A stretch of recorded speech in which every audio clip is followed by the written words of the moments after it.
100 years. And our Bob Nixon ran into a man whose own birth date goes back just as far, almost. What the stocks goes?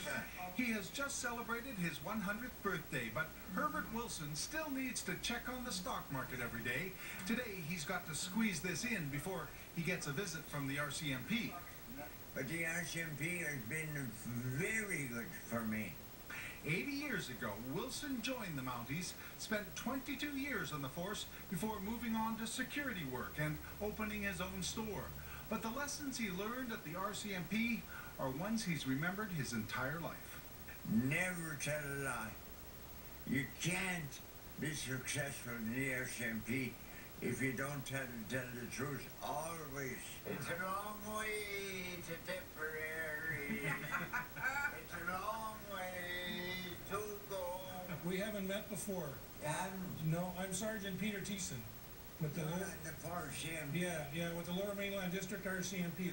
Wilson's birthday caught the attention of the RCMP in BC, not because he is the oldest retired Mountie.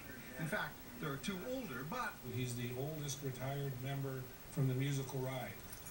It was 1934, and the Mounties took their popular musical ride to New York City's Madison Square Gardens. The force had been touring Canada and the world since 1901, and Wilson grew up on a ranch. And they looked at my father and said, "This guy is a horseman, so they transferred me to Toronto." That's how I come to be on the ride. Wilson had quit the Mounties even before Thiessen was born. I love the RCMP because I trust him. I should leave your rifle there. He talks about catching rum runners in New Brunswick, how he managed to get a murderer to lay down his rifle by convincing the man he was a doctor. I was very successful in the RCMP. He never once used his firearm, waved it around a bit to make a point. I talked my way out of a lot of problems. And it looks like he still can. Bob Nixon, CBC News, Burnaby. What a great guy. Well, speaking of great guys, the Canucks